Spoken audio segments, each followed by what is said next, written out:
This is a Pele Media podcast.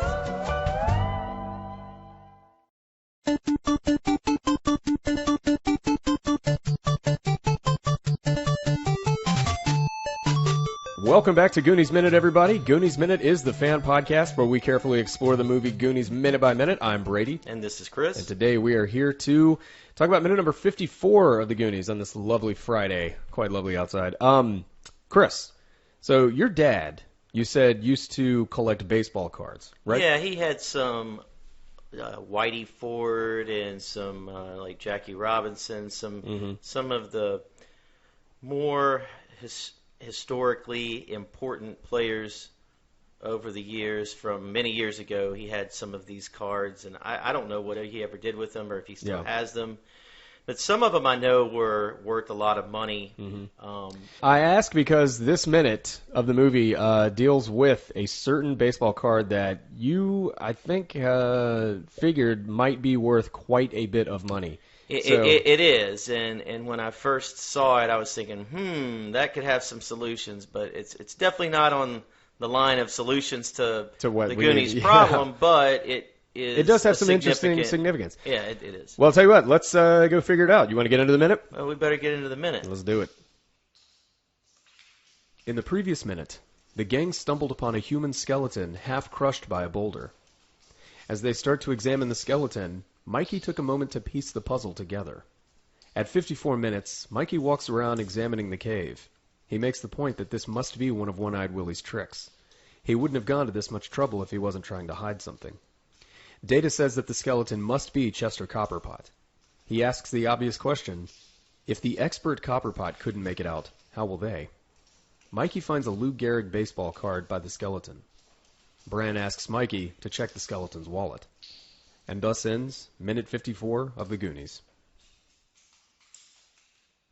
So in this minute, we see Mikey has basically totally zoned out of all the commotion that's going on, all of the issue at hand, which is a skeleton that they have just discovered in front of them. And Mikey clearly sees this as some kind of sign or some kind of clue that is getting him closer to One-Eyed Willie.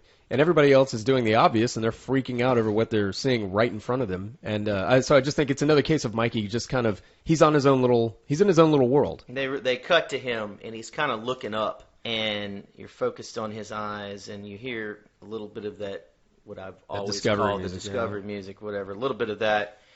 And he's having a direct conversation with One-Eyed Willie, and it's like he's figured out this stuff wouldn't be happening if One-Eyed Willie hadn't put it there to persuade them to stop. This is obviously something that's put there to stop them from going forward. Yeah.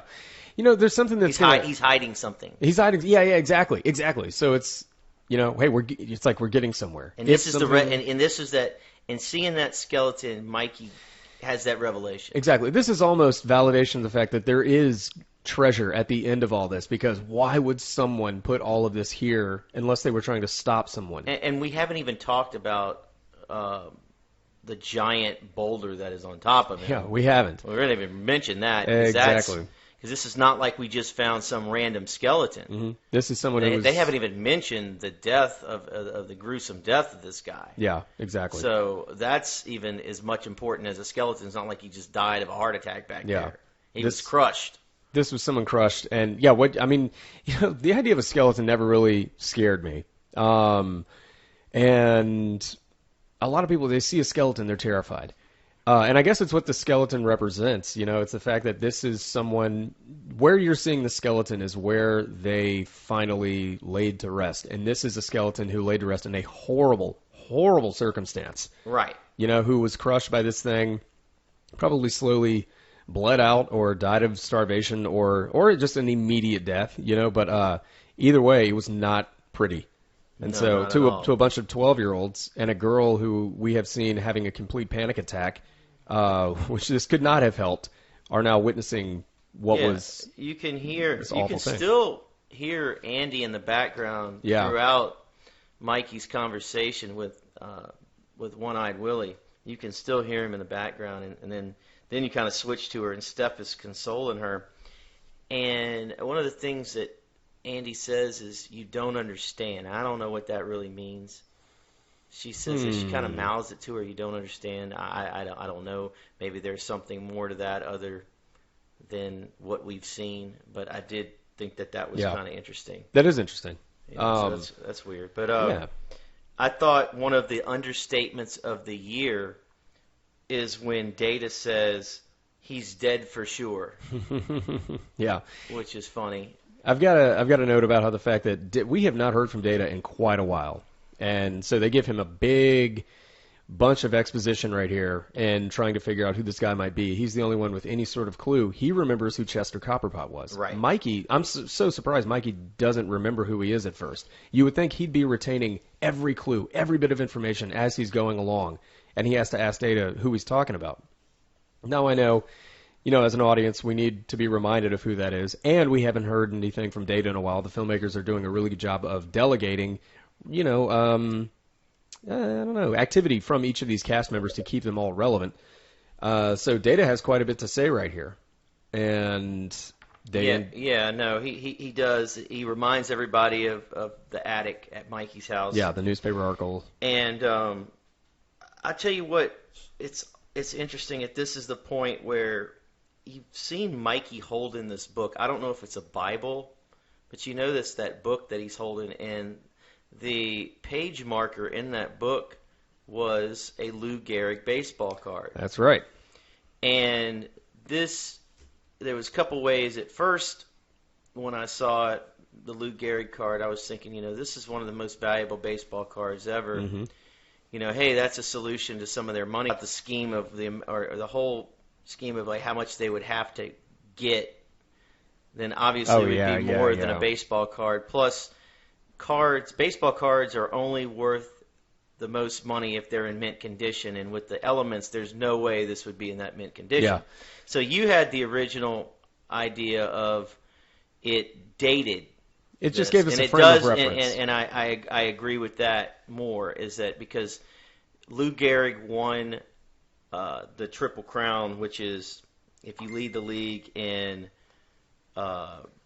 RBIs, home runs, and batting average, you win the Triple Crown. Well, I just looked up, he won the Triple Crown in 1934. Yeah. So, and then this is, Chester Copperpot is 1935, because Data says 1935. So that kind of dates it.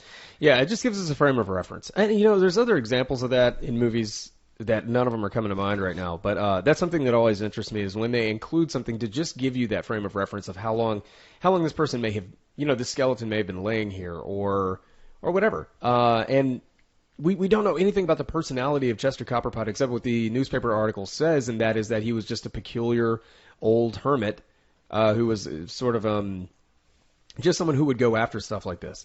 So why a baseball card? What is his interest in? Is he a huge baseball fan or something? And none of that really matters. It doesn't give us any insight into who he was, but if you build it, he will come. There you go. Exactly. Another thing, okay, so Mikey didn't remember Chester Copperpot, or at least he says he didn't. Data reminds us. Okay, so now Mikey knows, okay, I remember who Chester Copperpot is. And then you hear Mikey say, you can't be sure it's Chester Copperpot.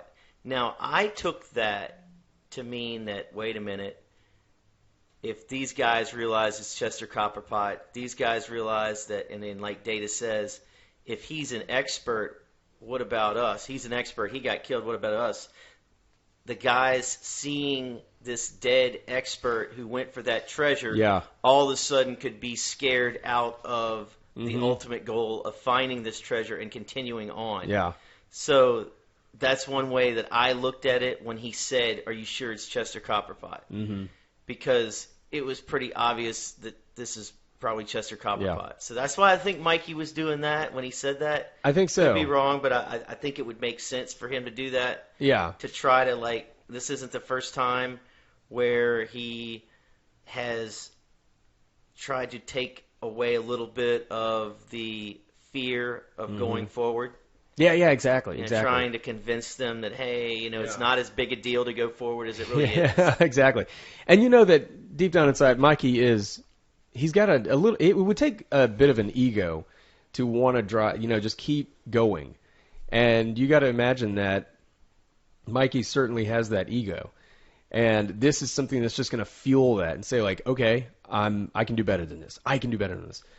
So anyway. Yeah, and I thought that was cool. Very. Well, of course, what better way than to try to figure out if that's Chester Copperpot?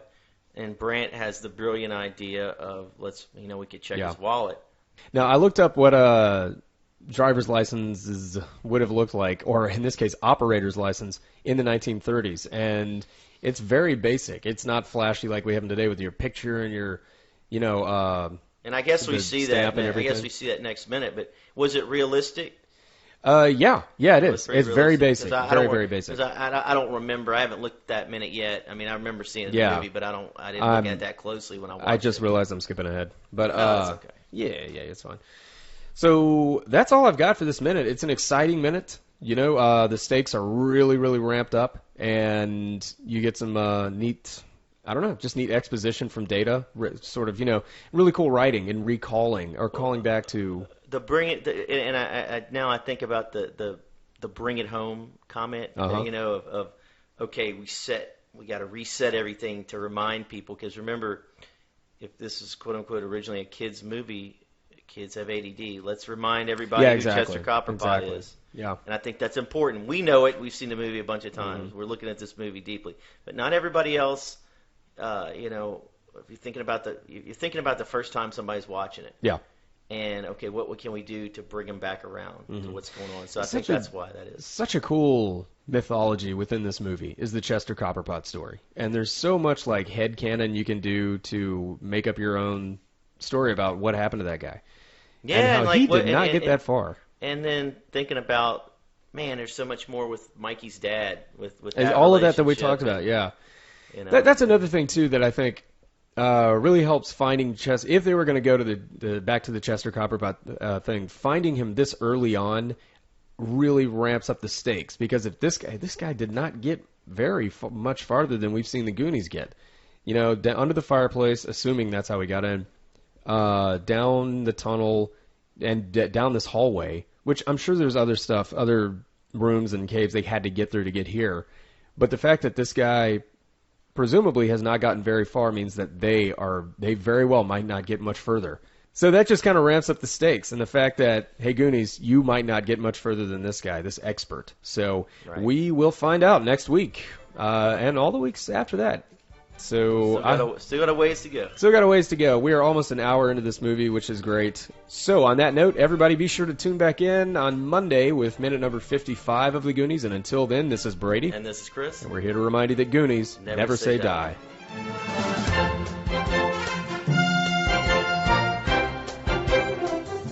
Goonies Minute is a fan-supported podcast. If you like the show, then leave us a review on iTunes. You can find us at GooniesMinute.com, Facebook.com/GooniesMinute, Twitter.com/GooniesMinute, and at Instagram @GooniesMinute. You can contact us at GooniesMinute@gmail.com. You've been listening to a Pele Media podcast. For premium content and exclusive podcasts, visit us at Patreon.com/PeleMedia. Check us out on Facebook at Facebook.com/PeleMedia and follow us on Twitter at Twitter.com/PeleMedia.